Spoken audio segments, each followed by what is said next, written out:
Renault 1, 2, 3, Renault déféré pour l'Impers. Donc on va faire une vidéo de No Limit Short Handed sur 4 tables, No Limit 200. Donc on va directement démarrer la session. Alors l'idée de cette vidéo, c'est de jouer contre des joueurs reg ou semi-reg sans aucun historique. Donc je viens d'arriver sur les tables. Et de développer une image assez agressive et d'utiliser plus tard éventuellement cette image agressive pour avoir plus de value dans certains spots. Je pense que les règles, de manière générale, ont tendance à pas mal respecter l'agression sans historique. Et justement, quand ils essaient un peu de contrecarrer cette image hyper agressive, on a moyen d'exploiter de certains spots. Donc ici, par exemple, je vous dame 7 suited de Okotov, ce qui n'est pas forcément complètement standard. En tout cas, c'est très très marginal, sauf si mauvais joueur derrière, évidemment. Mais bon, là, je pense que dans cette approche, je pense que c'est intéressant d'ouvrir pas mal de mains en début de session et donc justement d'avoir des stats assez lag et éventuellement pour l'image, c'est aussi intéressant d'avoir des showdowns avec des mains très très marginales de ce type-là. Alors en bas à gauche, je défends Dame 10 off, donc complètement standard. Alors l'adversaire, bon, j'ai pas regardé s'il était sur d'autres tables. Je pense que c'est quelque chose qu'on doit faire systématiquement quand on a des joueurs full stack qui sont à notre table et pas sur d'autres tables où on est. Je pense que c'est quand même important de voir si c'est un multitableur, donc typiquement un reg plutôt décent. Alors, donc là, je raise, je bluff raise ici Dame 10 off sur 8-6-4, donc un flop très dry qui offre assez peu de draw. Donc essentiellement 9-7 comme draw décent, plus des draws plus weak type gutshot. Alors je sais pas du tout standard ici de bluff raise Dame 10 off. Je pense qu'en standard c'est plutôt un fold.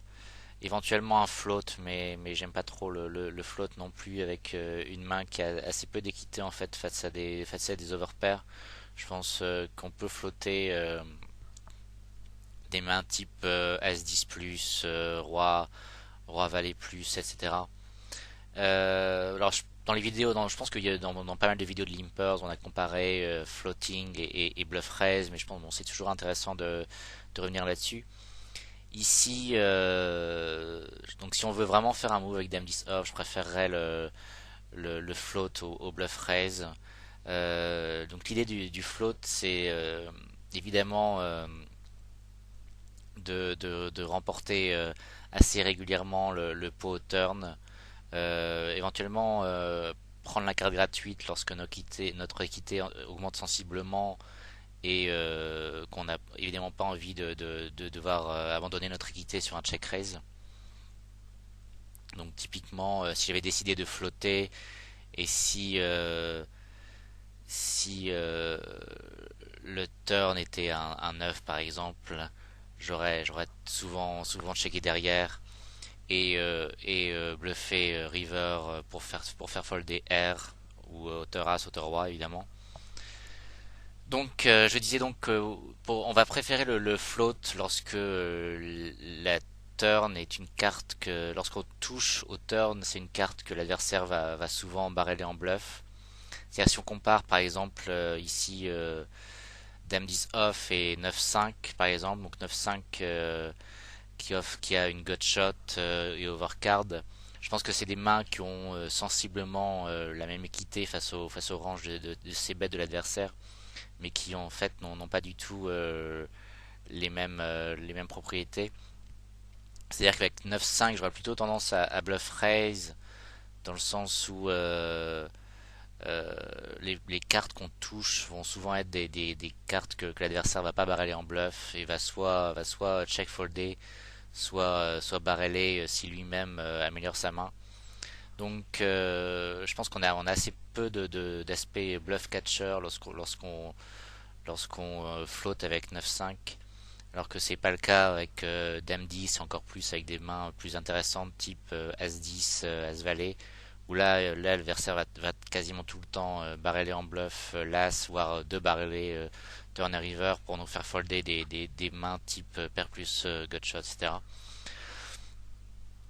Donc ça c'est un premier aspect qui va nous donner une indication si on va vouloir bluff raiser ou flotter. Donc l'aspect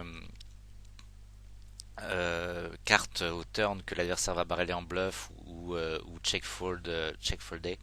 L'autre aspect évidemment c'est l'équité, c'est-à-dire que plus on a un peu d'équité, plus notre équité monte, plus on a envie de flotter, sachant qu'on veut pas perdre notre équité sur un 3 bet. Bon, évidemment, sauf les draws très forts avec lesquels on est prêt à stacker. Et l'autre aspect aussi, c'est évidemment les stats de l'adversaire. Donc ça, bon, je vous invite à voir ou revoir la série que j'avais faite sur les stats. Je pense que typiquement, on va moins flotter lorsque l'adversaire de barrel énormément.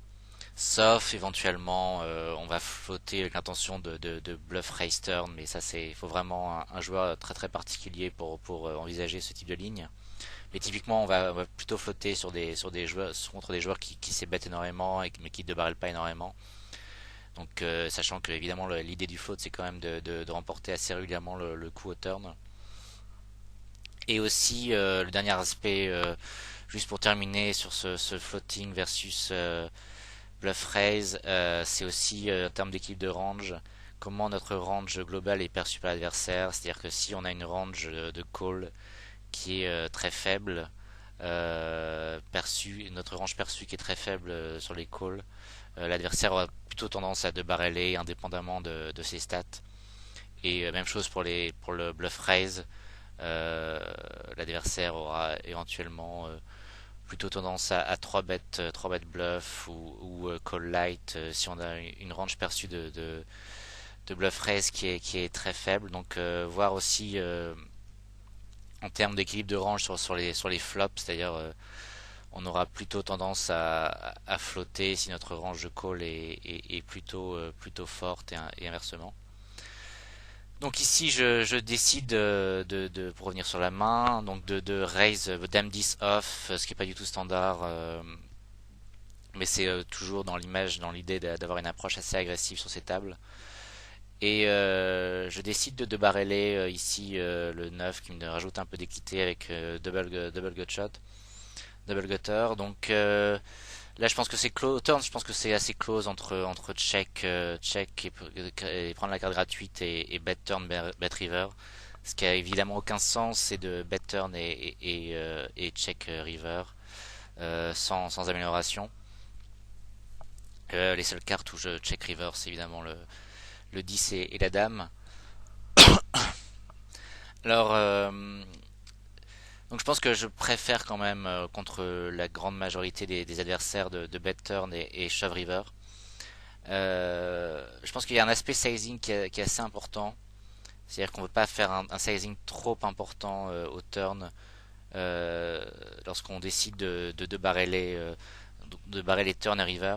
Essentiellement, on veut éviter qu'il y ait toute impression de pot committed sur un bet river. Donc essentiellement, on veut garder au moins un pot size bet à la river pour pouvoir shove en bluff. Et l'idée aussi, c'est éventuellement de,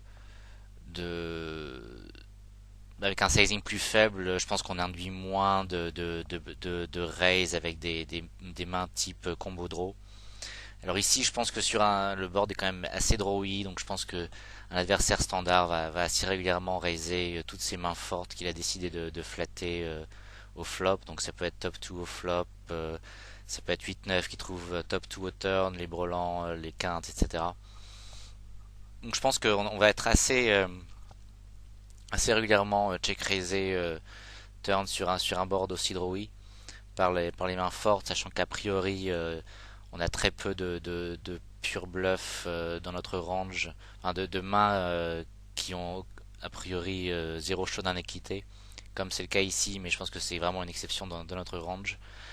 Et donc je pense que l'adversaire a plutôt tendance à check raiser ses mains fortes pour ne éviter de bet turn avec des combos draw et check river sans amélioration. Donc essentiellement quand l'adversaire flat turn, euh, je pense que son range est surtout overpair et combo draw type pair plus gutshot, pair plus flush draw, etc. Alors la river est un bon semi-blanc, mais je pense que il y a encore suffisamment de mains type pair plus tirage de quinte ou gutshot pour pouvoir folder river. Et je pense que il est pas du tout impossible qu'il fold une overpair type paire de 10 ou paire de valet sur un shove ici. Donc je décide de shove qui est quasiment un pot size bet ici. Et il insta call avec Breland 4 flopé. Donc vraiment une manière très très bizarre d'avoir joué sa main ici. Euh, bon en l'occurrence c'était évidemment parfaitement joué contre ma main. Mais je pense que contre 95% des joueurs, c'est une erreur de flatter flop turn et river avec cette main, avec énormément de cartes qui tuent l'action au turn.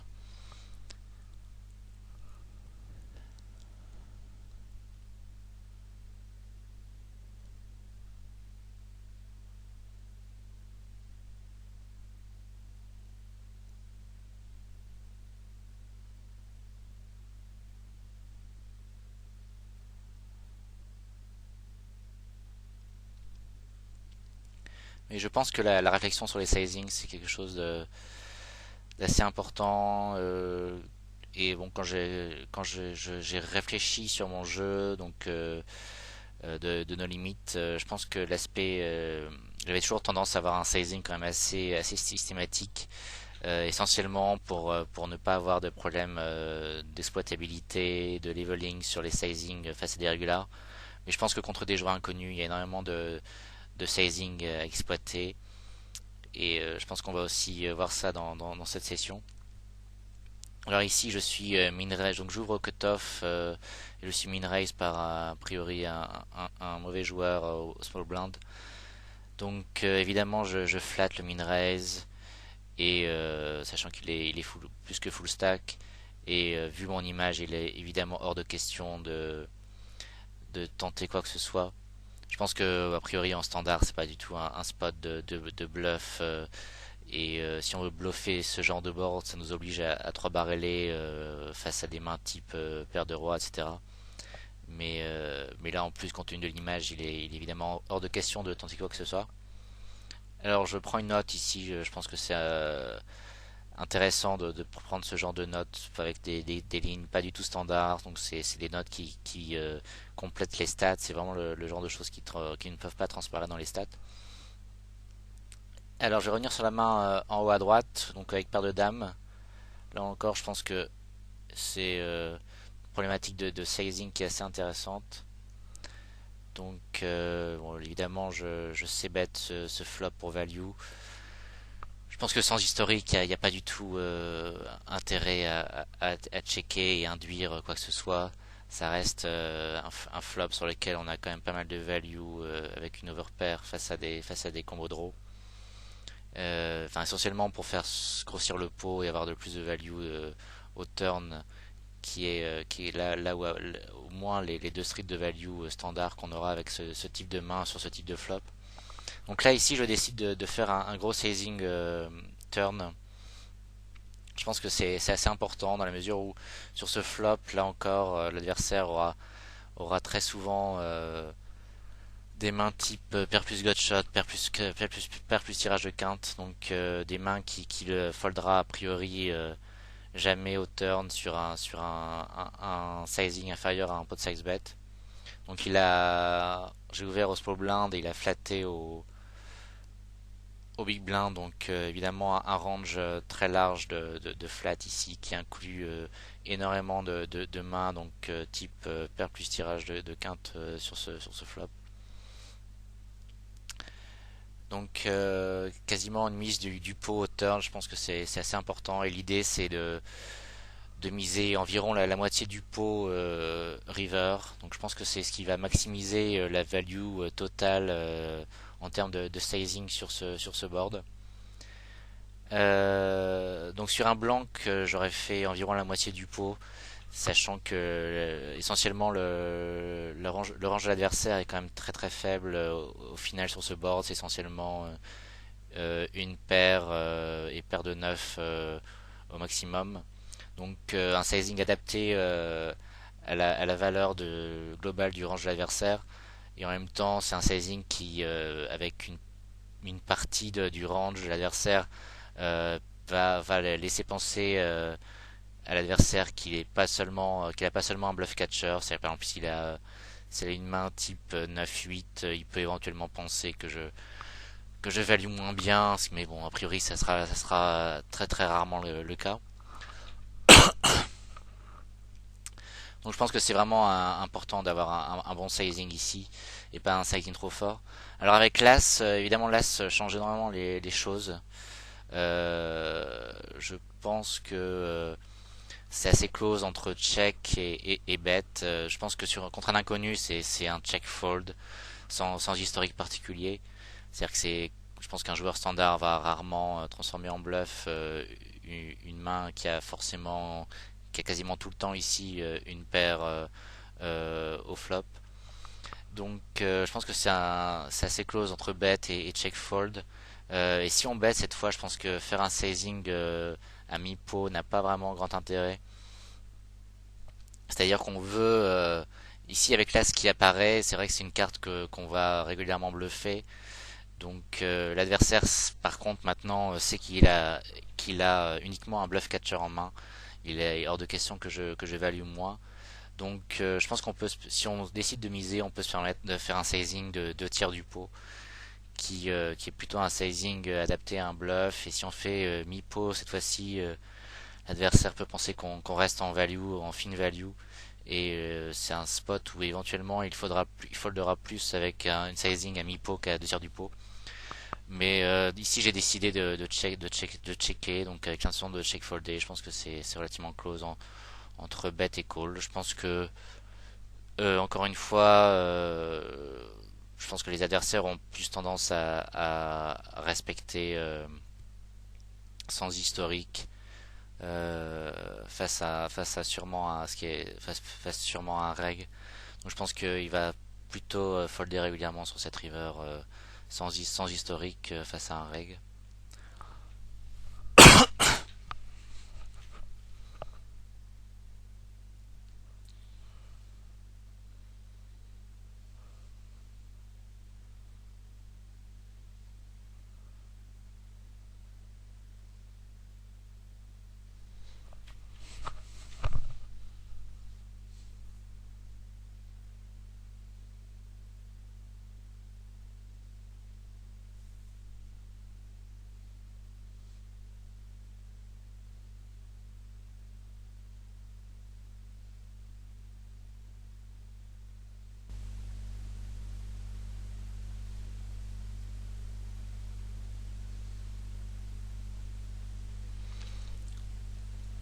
Donc ici une main que j'aurais pu éventuellement 3 bêtes face à un joueur qui a l'air assez relativement nitty. Sinon concernant le HUD, donc les stats vraiment standards ici, le but n'est pas du tout d'utiliser des stats détaillées, sachant qu'il n'y a aucun historique encore une fois, donc c'est vraiment les stats standards, à savoir VP, pré, flop, raise. Pourcentage de 3 bêtes, fold to 3 bêtes, et en dessous aggression factor, pourcentage de C bêtes, fold to C bêtes. Et le dernier, je ne sais plus, peut-être turn C bêtes. Faudra voir ça.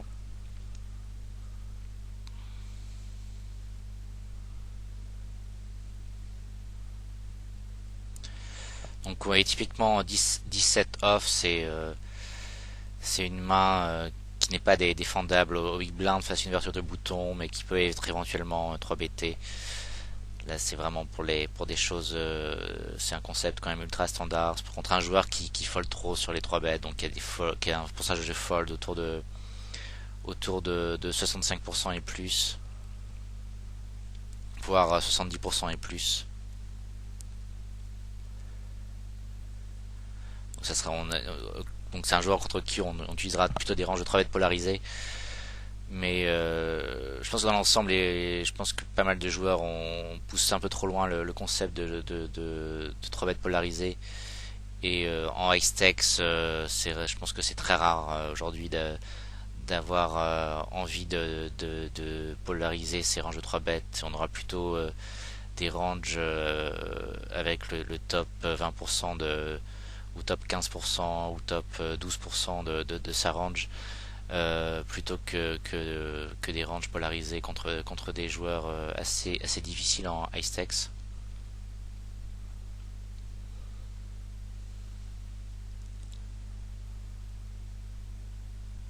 Donc on m'a vu faire un 3 bet light ici en position contre le Mark 08.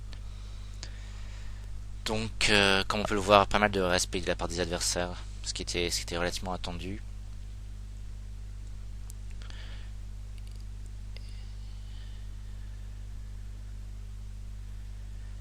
Donc ici, face à un min raise, je décide de flatter au soulblind avec 9-7 suited. Là encore, les deux options sont viables entre 3 bêtes et, euh, et flat. Je pense que c'est une main avec laquelle on peut voir un flop, même au small blind, contre un joueur contre qui on n'a pas d'infos sur la réaction face aux 3 bêtes. D'autant que l'ouverture était un min raise, donc on aura plus tendance à flatter avec l'intention de check raiser pas mal de boards. Donc ici j'ai décidé de min raise au bouton avec la présence d'un joueur à 25 big blind au small blind. Mais évidemment c'est pas du tout mon standard de min raiser même au bouton. Alors cette fois, je décide de faire un call 3 bêtes après un isolation raise de Mark 08. Alors je pense que au bouton, donc c'est une main extrêmement marginale évidemment, 8 is off. Euh, je pense que du fait que l'isolation raise soit hors de position, on peut se permettre de faire ce type de call 3 bet light avec un range très très large, contrairement si on avait été au small blind par exemple, auquel cas on aura un range de flat de l'adversaire beaucoup plus large. Évidemment, on ne pourra pas se permettre de faire des call 3 bet aussi light. Hors de position contre un donc ça encore une fois avec très très peu d'historique, je m'attends essentiellement à un adversaire en mode 4 bet ou fold et très très peu de flat dans son range. Donc c'est pour ça que le fait d'avoir une main aussi marginale est pas forcément un problème.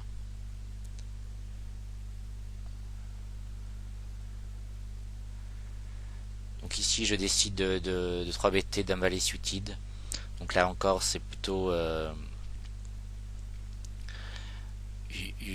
range de 3 bêtes dépolarisé cette fois. Euh, mais bon, je pense que en standard, les joueurs quand même sont de plus en plus tenaces sur les 3 bêtes au bouton. Il est rare de voir des gens folder plus de 70% de leurs mains. Alors en haut à gauche, donc évidemment j'ai CBT, ce qui est quasiment les notes ici, donc tirage de straight flush draw. Donc un c-bet avec un sizing assez fort, ce qui est quand même complètement standard sur ce board, que ce soit en semi-bluff ou en value. Et donc l'adversaire qui donc bet pot sur ce turn. Donc je pense que là c'est un spot où ma trop grande expérience du PLO a joué. C'est-à-dire que c'est vrai qu'en PLO, les donk bets, surtout avec un sizing du pot, montrent extrêmement enfin énormément de force. Et ici, alors évidemment c'est profitable de flatter turn et de shove river si on améliore. Donc avec tirage encore une fois de quinte et de couleur. De quinte par les deux bouts et couleur, mais Je pense que vu la taille des tapis, c'est c'était assez automatique en fait de shove turn. Et a priori, il est quand même assez peu probable, même avec ce sizing, qu'il joue roi 10 de cette manière. Et il aurait plutôt tendance à check raiser évidemment ce turn. Donc je pense que là c'est vraiment le fait d'avoir trop joué en PLO qui m'a fait prendre la mauvaise décision ici. Je pense que s'il restait un et demi voire deux pot size bet à la river, le flat était vraiment envisageable ici avec moins d'un pot size bet. C'est vraiment un shove automatique au flop. Là on peut se dire donc évidemment quand on voit ces cartes, il est il est évident que face à ce joueur c'était un shove turn.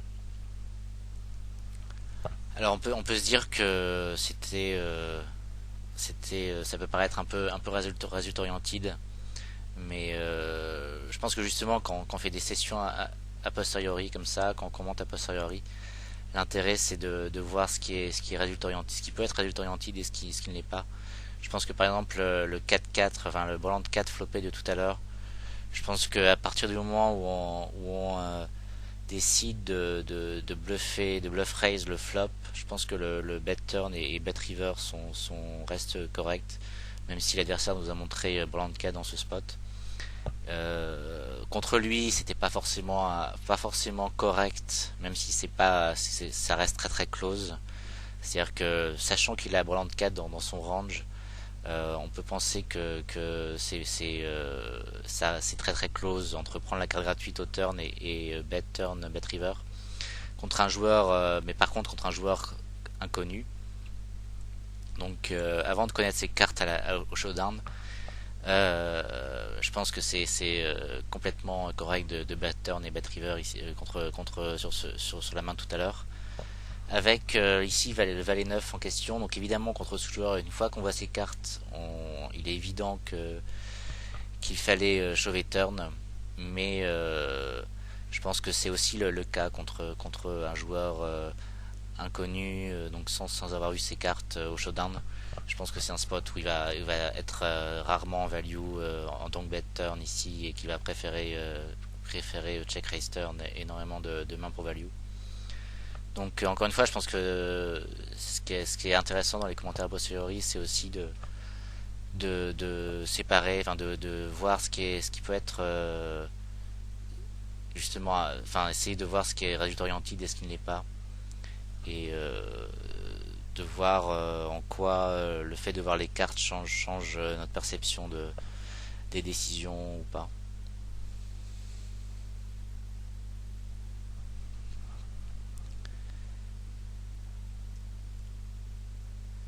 Je vais juste revenir sur la main en bas à gauche. Donc j'ai défendu As-2 suited donc sur un min raise. Je pense que c'est complètement standard. Et donc le joueur à ma droite qui donc bet assez fort au turn. Donc je pense que j'ai quand même un call assez automatique, même si j'aurais pas énormément très très souvent la meilleure main ici. Je pense qu'il peut faire pareil avec des mains type roi dame, des mains type 6-7, etc. Et il check river, donc là je décide de faire une mise très très faible. D'une part, je pense il peut avoir aussi des mains type 10 valet et 10 dames qui trouvent un 10 river. Et compte tenu de mon image, je pense que je vais être payé par moins bien assez régulièrement. Donc là ici j'ai fait un tout petit sizing justement pour être payé par n'importe quelle paire dans ce spot.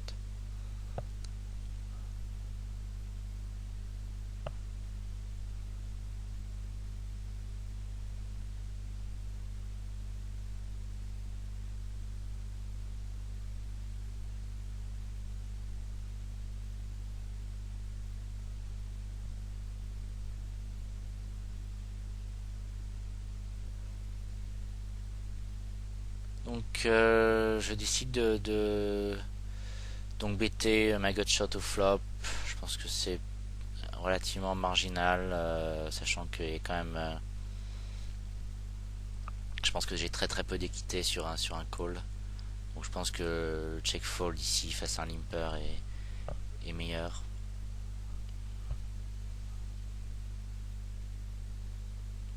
Là encore face à un limper, donc pas mal de gens qui limp à ses limites. Et évidemment sur les points FR il y en a énormément aussi. Je pense que dans les prochaines vidéos j'essaierai de faire des vidéos sur les points FR, et c'est vrai que parfois on sera revenu à 2 ou 3 ans en arrière.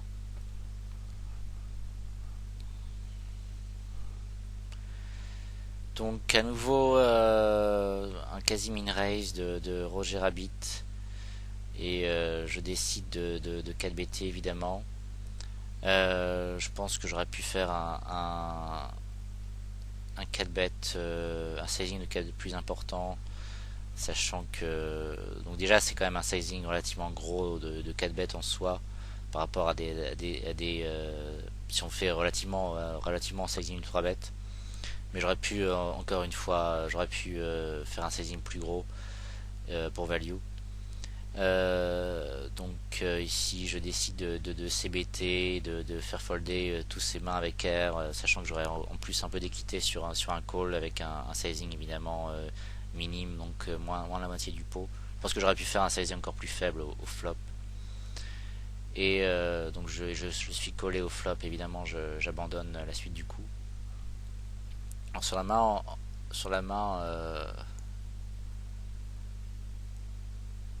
en haut à gauche, donc j'ouvre Dame 7 suited au bouton cette fois, donc une ouverture quand même totalement standard. Et je suis flatté dans les blindes, donc je décide de checker derrière, je crois. Donc deuxième paire avec kicker assez médiocre. Je pense que là encore c'est standard. Je pense que c'est un spot où j'aurais pas énormément de value, et j'aurais plus facilement de street de value en checkant flop face à des mains type pocket pair entre le 5 et la dame, etc. etc. Donc ici l'adversaire qui overbet turn, ce qui est assez étonnant. Malgré tout je décide je pense que j'ai relancé, ou oui, j'ai time out, tant pis. Oui, je pense que la décision correcte restait de, de relancer. Je pense qu'il y a quand même très peu de mains qui nous battent dans son range. Je pense que Roi Dame est souvent un 3 bêtes. Et donc c'est essentiellement des mains type Breland 5, Breland 7 avec très peu de combos, etc. Donc je pense que son range est souvent, ça peut être des mains type 7-5, ça peut être même paire de rois qui va avoir un maximum de value face à des draws, etc. Ça peut être, il peut lui-même avoir des draws qui veut maximiser sa full equity au turn et faire grossir le pot face à des mains type des mains médiocres faites, etc., etc. Donc je pense que ça restait un raise. Sachant qu'encore une fois c'est souvent des lignes très suspicieuses, check flop et raise turn, donc je pense qu'on a value d'un range assez large, donc quasiment tout le range qui mise pour value au turn va suivre turn et river. Malheureusement on n'aura pas la suite du coup après ce time out. Ouais, je suis pas très habitué au bouton time sur full tilt encore. Donc je sais bet 3-9 suited en à gauche sur pair de board complètement automatique, donc un sizing qui n'a aucune raison d'être plus important, sachant que notre range est essentiellement composé d'air sur ce board. On n'a pas énormément, je pense que on a un range un peu déséquilibré, mais c'est complètement naturel face à des joueurs qui savent pas vraiment s'adapter. Et donc je suis vraiment partisan de CBT quasiment tout notre range sur ce board, avec l'intention de faire folder hauteur as sur un deuxième barrel, le faire folder des pocket pairs sur des semi scary cards, donc essentiellement des overcards qui vont toucher pas qui vont pas mal toucher notre range. Et il y a vraiment que contre des joueurs très très aggro qu'on pourra éventuellement commencer à checker down pour avoir des showdowns gratuits et éventuellement bluff catché. Donc typiquement avec hauteur as, je pense que As-Roi As-Dame c'est vraiment un misflop pour une misflop pour value, sachant qu'il y a énormément de hauteur as inférieures qui vont nous coller. Mais des mains type As mauvais kicker, on peut se permettre de checker down contre un joueur très très aggro et de bluff catcher plus tard dans la main. Mais contre la très grande majorité des joueurs, je pense que c'est une erreur de checker même hauteur as sur ce spot, dans ce spot.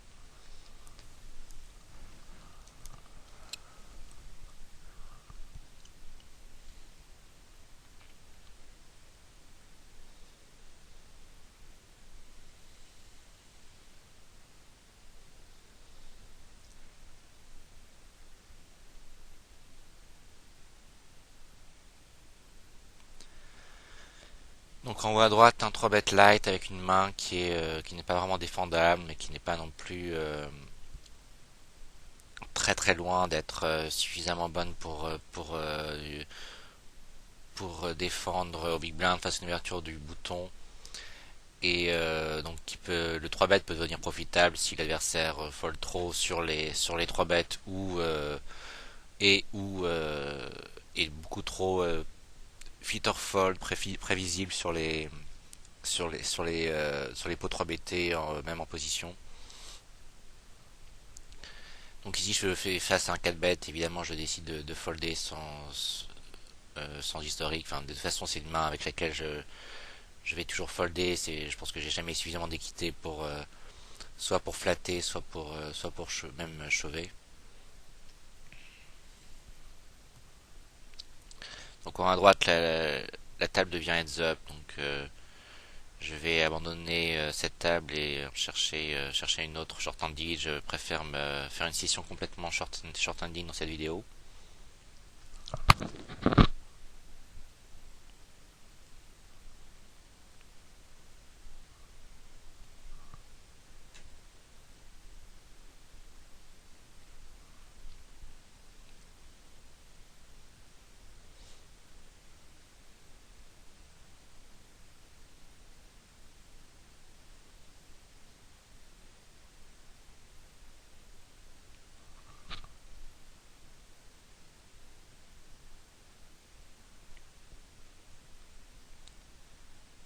Donc j'allais dire en bas à droite j'aurais pu compléter avec un mauvais joueur qui limp.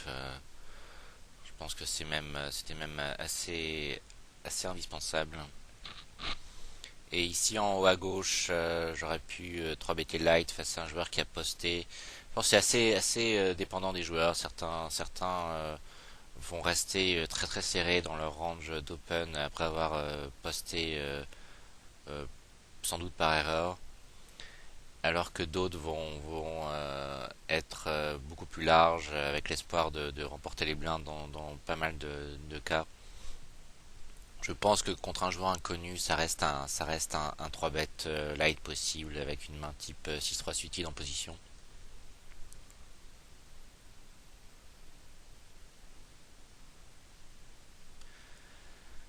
Alors en bas à droite, Isolation Raise pour value standard avec As Valet off. Je pense que c'est un spot où, juste en aparté, les règles de 200 sont vraiment pas du tout agressifs, suffisamment agressifs. Ce sont les spots de face, donc avec des Isolation Raise où il ne 3 bet, call 3 bet pas assez, que ce soit en position ou hors position, et sont beaucoup trop prévisibles dans ce genre de spot. Euh, au- au- alors que c'est vrai que pré-flop, je pense pas qu'on puisse exploiter autant que ça les règles par pas mal d'agressivité. C'est-à-dire qu'ils sont vraiment capables de faire des 3 bet light, 4 bet light, etc. comme j'ai déjà mentionné. Mais en termes de call 3 bet, call 4 bet, je pense ils restent relativement standards dans leur range. Donc je trouve deuxième paire top kicker, donc c'est un spot où a priori j'aurai pas forcément plus que de street de value même face à un mauvais joueur. Mais je pense que c'est vraiment important de comprendre le sizing et les streets qui vont maximiser notre value. C'est-à-dire qu'on pourrait se dire, bon, a priori j'ai deux streets, surtout essentiellement deux streets de value, et je peux attendre turn et river pour miser. Ça permet d'envisager du pot control aussi face à des mains supérieures et ça peut permettre d'induire un bluff dans certains cas, etc., etc. Mais ici, vraiment sur un board drawy, je pense que c'est une énorme erreur face à un joueur médiocre de ne pas miser flop et turn. Et le sizing est super important, c'est-à-dire on va miser très très fort flop et turn, sachant que c'est un joueur qui va rarement lâcher un simple tirage de couleur au turn, même avec un quasi pot size bet. Et autant au turn, c'est vrai que notre équité est pas forcément énorme face à son range de call, même s'il a sans doute des gutshots également dans son range. Je pense que la combinaison bet flop, bet turn avec des gros sizing, c'est ce qui maximise vraiment la value face à un mauvais joueur sur ce genre de board. Et pas mal de joueurs ont trop tendance à checker flop ici et sans dynamique particulière, je pense que c'est vraiment une erreur. Alors au reverse, je pense que c'est très très fin. Le problème essentiel, c'est que le fait que le board est comme bottom pair un 3 puis un 7 et un 8, ça fait que tout ce qui est bottom pair va certainement folder au turn. Tout ce qui est pocket pair entre le 4 et le 7 va folder au turn. Donc essentiellement, on veut avoir la value d'un valet, de paire de 9, paire de 10, et éventuellement d'un 8 qui trouve une paire avec un draw comme c'était le cas ici. Donc en termes de combo, je pense que c'est un range quand même, enfin un ensemble de combos qui est pas énorme, sachant que une dame va rarement check raiser ce flop. Donc je pense que c'est très marginal et on pouvait éventuellement envisager une mise inférieure à la moitié du pot pour avoir la value de toutes les paires qui sont dans les combinaisons possibles de l'adversaire, mais ça reste marginal. Sachant qu'un adversaire comme ça a quand même énormément de draws dans son range. Et sans dynamique, c'est quand même difficile de bet avec l'intention d'induire un raise et de savoir que bet call est définitivement plus EV ici. Même si ce serait vraiment très suspicieux qu'il check raise dans ce spot et qu'il représente essentiellement que 9-10. Donc la fold de roi dame off complètement standard, je pense face à un joueur qui jusque-là a l'air très très serré vu ses stats, même s'il y a très peu de mains. Il faut quand même, je pense, utiliser le maximum de l'indication que peut donner les stats même sur un sample size faible. Je pense que j'ai déjà parlé de ça dans ma série sur les stats.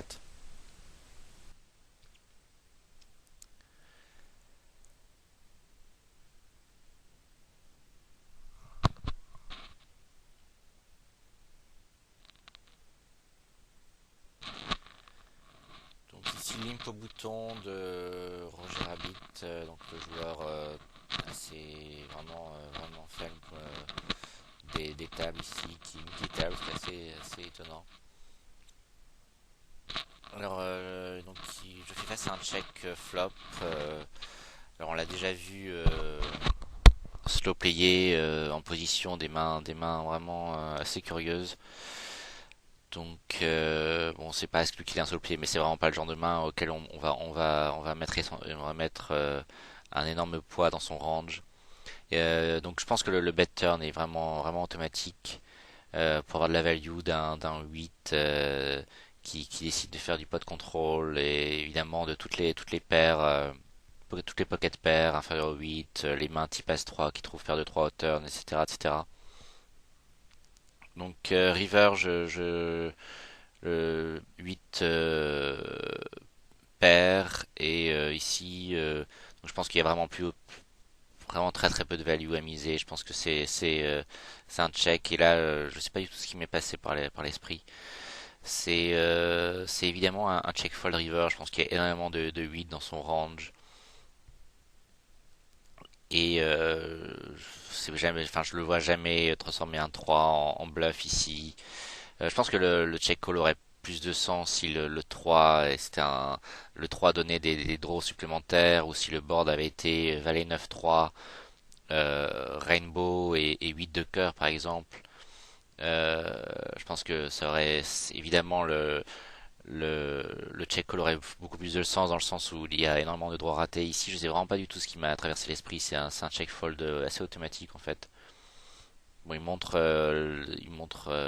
les deuxièmes notes au flop, mais là encore, c'est vraiment pas être résultat oriented. C'est complètement automatique de check folder le river et c'est assez horrible de check coller. En plus, le sizing du pot est quand même un gros signe de force ici. Alors dans mon esprit, je l'avais peut-être vu, je sais pas si on a vraiment vu ça dans la vidéo, mais peut-être que pendant la session, je l'avais vu extrêmement polarisé sur ses ranges. Mais même face à un joueur très très polarisé, étant donné le sizing, le déroulement du board, je pense que ça reste un check fold assez évident. Donc ça, c'est le genre de main où on voit qu'à l'époque, j'étais quand même encore un peu rouillé sur le no limit, mais c'est aussi intéressant de voir comme ça avec le recul des vidéos où on a fait quelques erreurs. Et comme je disais, vraiment le compteur a posteriori, c'est pas le but, c'est vraiment d'essayer de maximum de ne pas être résultat orienté justement et de voir dans le contexte quelle était vraiment la meilleure ligne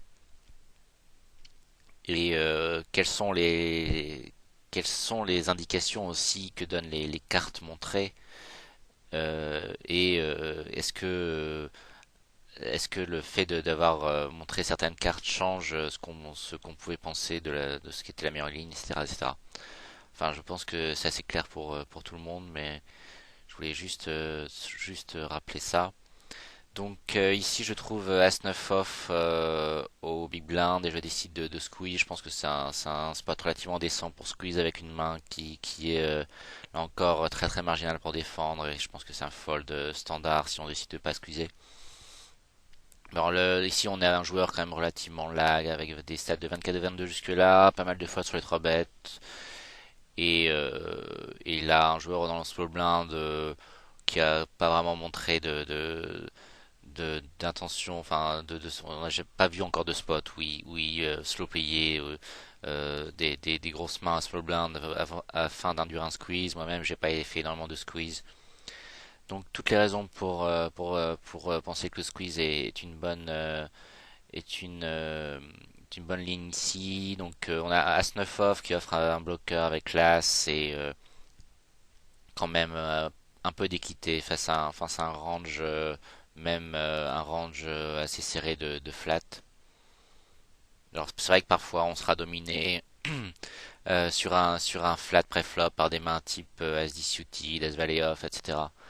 Mais je pense que on a quand même suffisamment d'équité sur le reste du range pour que le squeeze soit un bon move en général. Et je pense qu'en no limit 200, les joueurs ont quand même pas mal de mal enfin, ils jouent pas forcément très très bien les pots 3BT.